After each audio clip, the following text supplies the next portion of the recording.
from COVID time ebesi eneno anka yesika anka betumi ahwe your education system for the next 5 years. If not anything, anka betumi ama Ghana education system aba be one of the finest anka Ghana education system ebetumi to that of Kenya, because yensika yenya ewo COVID education sector ne nko a Kenya de ni 54 ni 50 million, sorry, Kenya $50 million na onya ye no wonya for the overall country as far as COVID is concerned, but enumu bi na ote 17.6% addition in education e be better. But Ghana so yesika yenya nyina yeti 18.6 edi share your education and infrastructure mu no ni nyina no esan so eda nchen a sika World Bank sade ma yese sika we de Ghana for monye na mo fa hwe mo education kwa $50 million. We ko hwe COVID response global partnership we sector bi a the whole world omo partner with World Bank any other country said the be ya problems omo wo nyina no omo betumi asolve enti we ko omo site say ya me no kasa eda ho bagaya $50 million and a COVID response grant capital World Bank at the Emma Ghana for say young fan share your education system now enhance the teaching and the learning aids. $15 million Ghana education system at saying Emma UNICEF after when you know UNICEF assigned by my $70,000 say no so young fan backing up the plan of Ghana education service of Ghana education system as far as COVID response plan no concern. It is $50 million now World Bank at the Ghana no or more the Ghana say and come move and develop plans and strategies about me about education system no or move na UNICEF Ghana and so my $70,000 say sa plan na World Bank this kama say yem fa initiative no yem fa sa $70,000 no yem fa share sa plan na plan to me pay. But see, and now I know say your education system is nothing to write home about. Your education system is one of the useless education systems in Africa. Your education system and fast will be any so. Producer for COVID response on it also. COVID-19 response. Fatoso. COVID-19 response. A total of $50 million grant support Ghana COVID-19 response for continued learning, recovery and resilience for basic education. And omudi we buy no two models. Bako application and program document. You better share a free optional course application and program document. You better Samson bako so a Ministry of Education COVID-19 response plan. Ministry of Education COVID-19 response plan. And this kind of my say, Anka young fan share your education system. Na UNICEF and so edit $70,000 so be can say sa plan na ye pese no young fan support sa plan no. Anka samre if not wicked leadership, if not incompetent and irresponsible leadership as their duties are concerned in the education industry now. Anka samre Ghana education system anka fan into my pa edi efra. Anka samre ankenko pimpam sa bibi fan share teacher for say enu ni former eba bonteni and some the bank the allegation say enya no kore. So it tells you say at times I say your penny for na in leaders you know they lack so much ideas as far as their responsibilities almost sectors are concerned. It in one say bibi omo de bebe bia no eba omo tirima na omo de aba eno an say omo ye niema basasa including the education ministry omo ye niema basasa since honorable say I to make take over education system are basasa ba be si ne. What is the problem? Enti enye ska we nyina achi now apart from no cry no $435 million World Bank is had to buy for the whole country no yes anti percentage as had the course education system ni ma then identify your education system be sin ne enya dia nyansa sembia providing nyansa dia bia dia ma o man no enya dia Ghana for enya hwe emfa education system na $70,000 akọ waste na say you need textbooks and crowd be sua de na you need any better curriculum I bet me a structure and as strengthen your education system now we can now you say am yourself then where is the country going?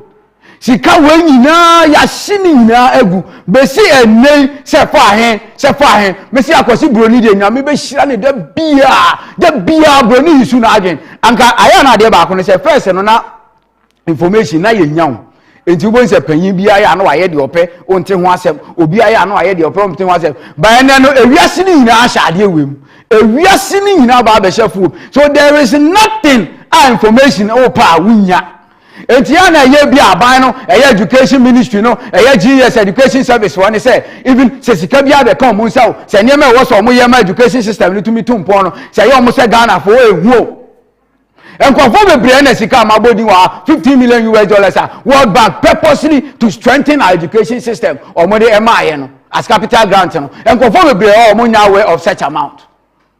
But okay, a bit more the Bayama yourself and confirm the brain aware of the $70,000 at UNICEF Ghana and the board the plan send education system into me and confirm the brain aware.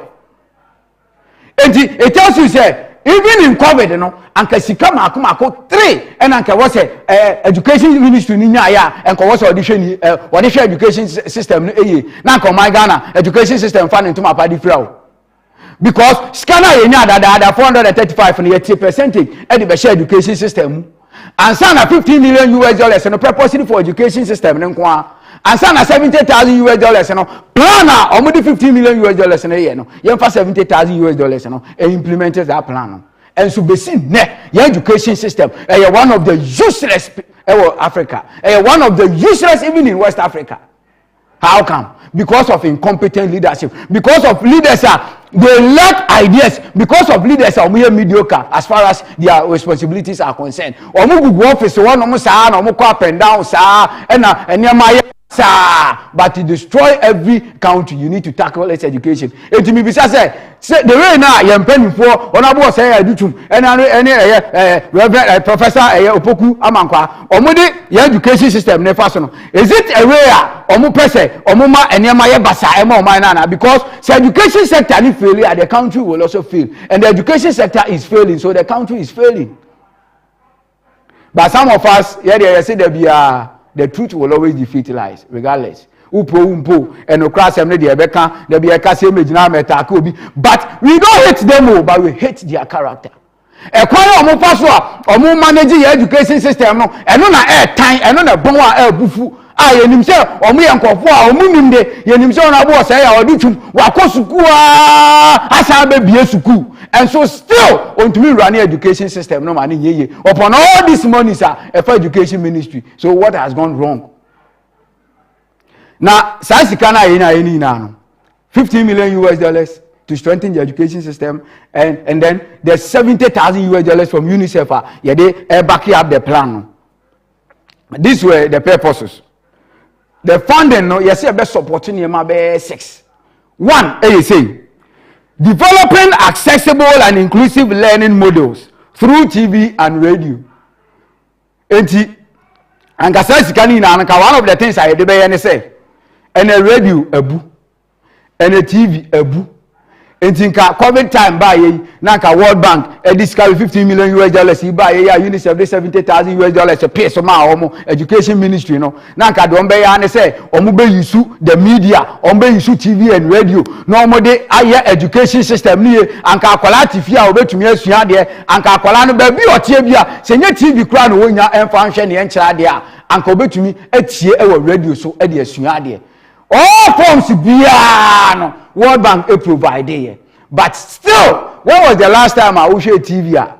Who say you design it to say education program to say the try the classroom. And you feel even the feel no krana is our is being supported or sponsored by some NGOs. It is Jessica when you know World Bank they buy say nka find media nim nanka enhance teaching and learning because that time COVID about in the countries now call lockdown obi atifie no what did they do with that particular money? We now go waste. And then also distributing printed teaching and learning materials and no crowd the young cohort because 4 years down the lane your education system no you need any sensible curriculum wey bia your education system no you need any vital material you need textbooks bia and teacher for so ni share o mo de be kira de enti enema ehia e wo sector no e textbooks e was a designing good curriculum but textbooks curriculum no so apro you need papa bia teacher for so e be ma yani akọ mo so it is only in Ghana and a politician live to the highest. Woko nkrobi o made di omo ho te say eye Sweden na. Woko piemu ho Sweden ho no na. Who a politician na you are a nobody. But over Ghana hanum say ya, who a politician na you are somebody as compared to the teacher. Because no Sweden folk say every country be able develop here. It has to pass through the teacher. Every country be able it has to do with the education system. And the value, they respect who a teacher is. But over Ghana, they are who a teacher. We just see you as a commoner. We just see you just like a street beggar. And I say, yes, you a teacher. And our politicians are rather enjoying. Politicians they have nothing good to offer the country. Those are the people enjoying. And teacher for now, they are raising the future generation. No, they are the people suffering. And the education system, we are not getting anything good.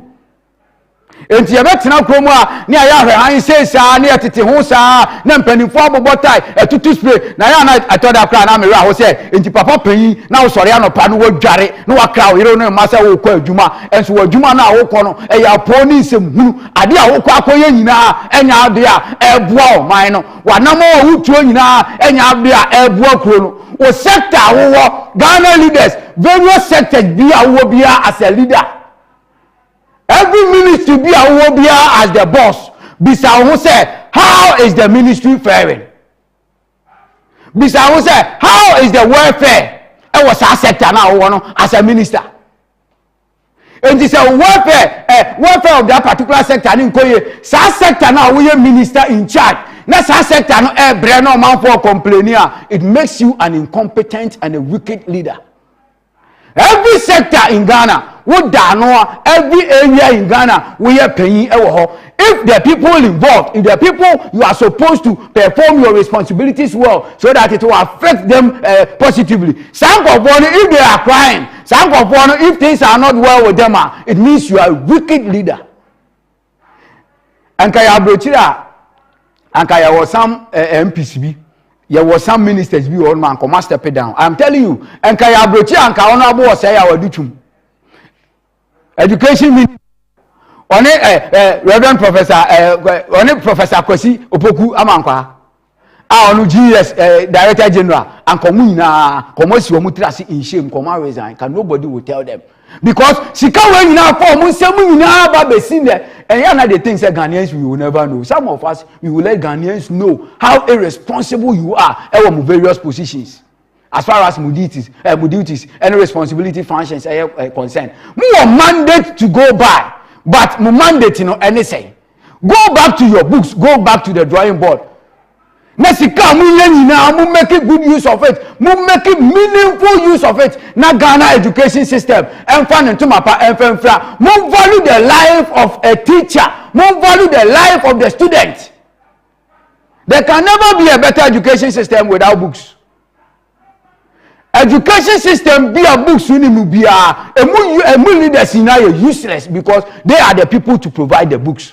And this cemetery they be amekao. Who use the word useless and confirm say atemdie enya atemdie me madwuma ne se me ba begina ha na ma cheche Ghana for de ekoso ti sa de chene mama megina ha na mama me cheche ama useless e wo madwuma mu. Not useless as a person, but useless as far as my duties and responsibilities are concerned. It is a madwuma was a me no ma nya ni ya I become useless in that regard. Until you penny for work every sector bia ade a was mo ye e ma wo sector e develop no say enkoso a you are useless. Usuni faso bia unqualified to be in that position.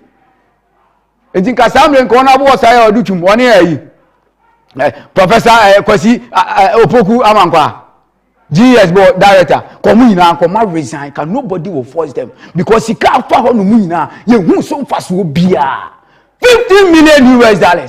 Say your financial education system will COVID time. Near to Chroma and Bibia near the share COVID. $70,000. Say your fan supported the plan now $15 million in a day ban. Name education system, no better not planning into me any good name or minor. National education system is in the city. Do we have responsible leaders as far as education system is concerned? No. And then also distributing preloaded content devices to vulnerable groups who lack access to technology. Entinka na teacher for no cry tititi wo musika cry say the laptops am cry my ba bia sika na akodi nso yate how much more na obi te eno ba bia ko ene fro say do wa de tuga na tonga krobi ododo wa tire honum na nka school for wo honum bebre go and look at their condition me say that be american who aban school ni akora okọ aban school tie ni o akora okọ aban school a wasori anopa wo dware awi asese no na afa na okọ school no o te say the okọ international school private school a wakọ school akọbọ ball a wapon ba fi o hwa akola no ho aban school ni akola asori anopa a wo dware asese no na okọ aban school e te say private school akola wakọ school akọbọ ball a wapon ba fi yenye ya di say ye be da na ya dwene kwan ya ye be fa so ya education system no e betumi akoso da ene nsem hunu kwa na etikuro mu anu ni ebi ensem hunu ensem ne unnecessary complaints nkwa ene ne nam kromu asa and you expect taxpayers to keep quiet, you expect we the journalists to keep quiet. No, and think I'll go and na light kura no woni biu light no say nyanji to say obosono uko school mu ono ma first aid kura ni ho cheap compound ho ya cement was say flat bibia ni ho no light, no ICT lab, no science lab. Now only light all the ICT lab here computer here you computer you fan try to ni aso you dey plug ho ni aso do ni lighter over there na when ICT lab enti kasa schools we nyina no na nkrase ekwan yo be fa so be sua de na nka ya system na ye better $70,000 to support the plan by UNICEF and the crown no enough to furnish some schools, enough to lift the standard of some schools. But because when you have incompetent people, that is what happens. Into the education system now, it's not because of COVID-19. Neither is it because of Ukraine war. It is because of incompetent leadership. It is because of selfish leadership. It is because of wicked leaders in charge of the education system. And untia, Opa convert $15 million. We will teach an EB will fear. Oh, and answer Obano Ko school no bisa and say textbooks no na eto ne say. And a textbook say. Bisa. Who will teach any bia bisa say textbooks no eto ne say. Ba ku say yes say. Now $15 million number of textbooks about me I provided. $15 million number of computers about me I provided. $15 million in Kwasi school. Now buy Kwasi 3 classroom blocks scout be batos one. Anka utete sa figures ni bia na akwa say nka kromo obi akwa ntumi nsi abrosan ntenemu because 3 classroom blocks na aban besi no it is a single room say na yesi by your both figure na kire why be je wonsem. That is the kind of wicked leadership we have in this country, and they want us to keep quiet. Mo be say you can ya no tum ni enkasa ho de a and ya simple as ABC mamo nyeto na mo amupa mutu kwankwa abroche na mo nkodi pa mo penso amukwa ade mo de mo live bi abroche de okwa adwuma bi aye free gayism or lesbianism or ni na ska wom mo nkwa na mo nkwa yeye bi na mo ba na mo diska ne ba mo pa mo fa nya de mo be ene de ye nka ho asem because obi friend nyame no obi nyina ho. But say it Roman to taxes. Not a tax in some one for so be my idea. We will talk, and if you are involved, we will mention your name. Yet Roma, not a World Bank, and this care, but say, one year now for education system. Not as you cannot model Banoman, I say, honorable was I do to when the professor Poku Amankwa, Mufanko Semu Botoma. Now you're Ghana Sikadia. Na mi susu mi jina as a Ghanaian na meka ho asem meka yeye enti mo amu kope musika o baabi na mo nya ma de say mo de be run education system no ene the education system musi ni trase kura na yentumi kan ho asem because baabi amu ni eska ni free yenim but ye tua to dia. One of the responsibilities of citizens and as a voters and they said to check up on leaders, and you know this. Enti ye ka na muntia ye be ka kuti se kompo be ye ye waso no untie de honhom ne ka kira asafo no. Now, in-service teacher training to ensure teachers can effectively deliver lessons through innovative platforms.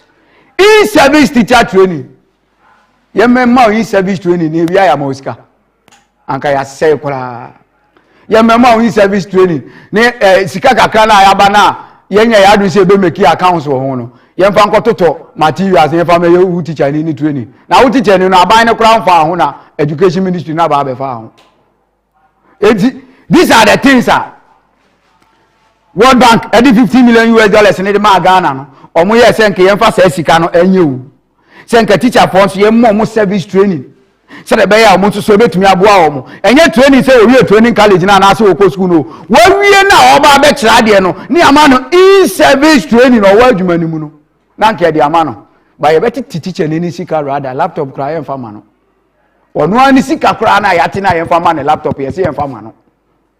And then also a new learning management system to support learning continuity.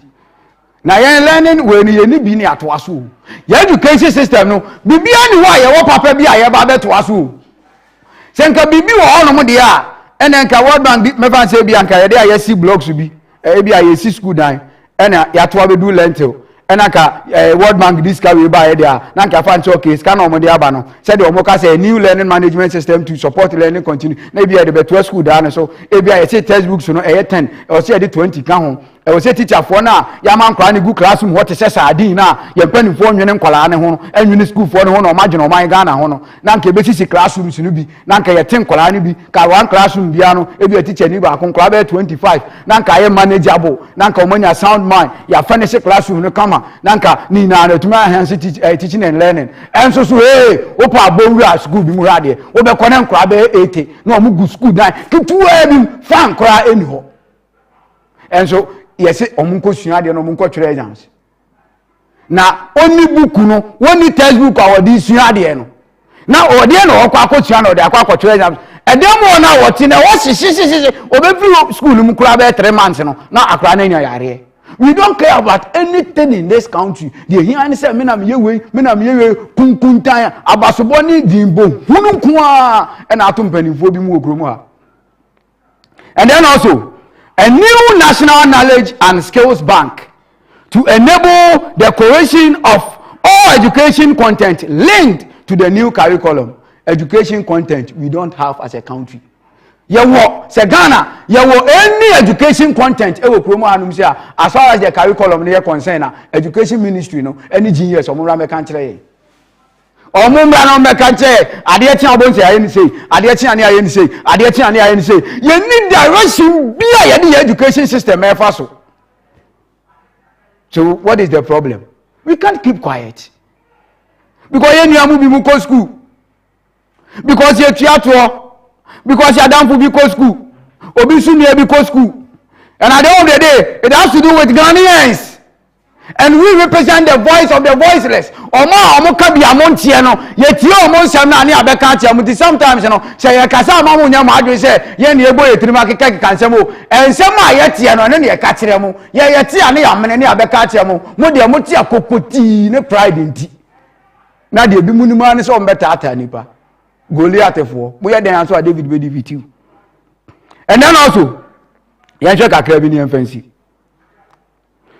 When schools reopen TNA where your COVID time no it may say $15 million a World Bank the ma only education say young function education kwa me pacho education kwa World Bank they buy now UNICEF Ghana this $70,000 sa pay so ma education system say any education you know omo ka che say when schools reopen remedial and accelerated learning support for at risk and poor performing students when school reopens remedial and accelerated learning support for at risk and poor performing students it is a sika way one say me kada bi asem si broni nim nyansa ho bibini so ye nipa yen so ye da ye nwene kakra say na dentina obi tumi tena se no o de anya hwe kora no ma ye nko ba bia me se ye nko Kenya ne nko bisa Kenya fo say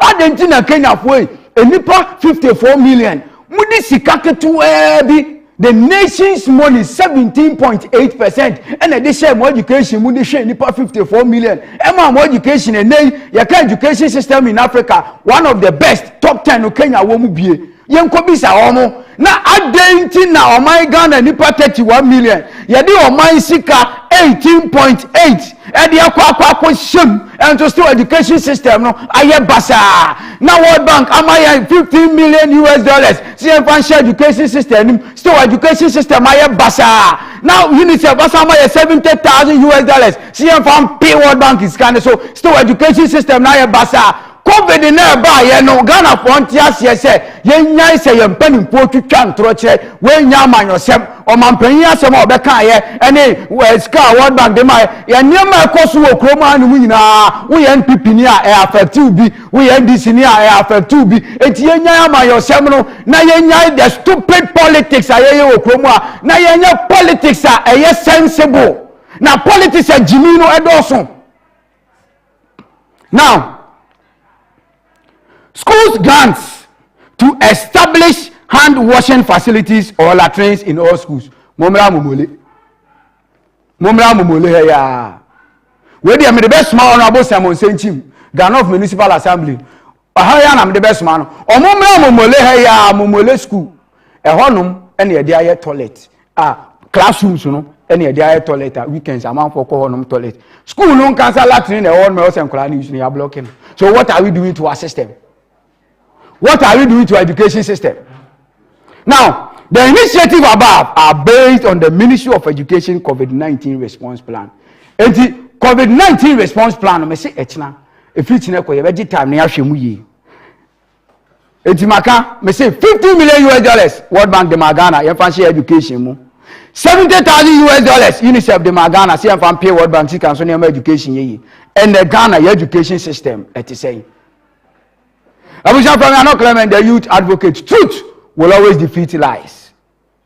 Now, me so as I say, my area, and no, Jumedia problems, area, my area, number na, a screen is on offer, now fair.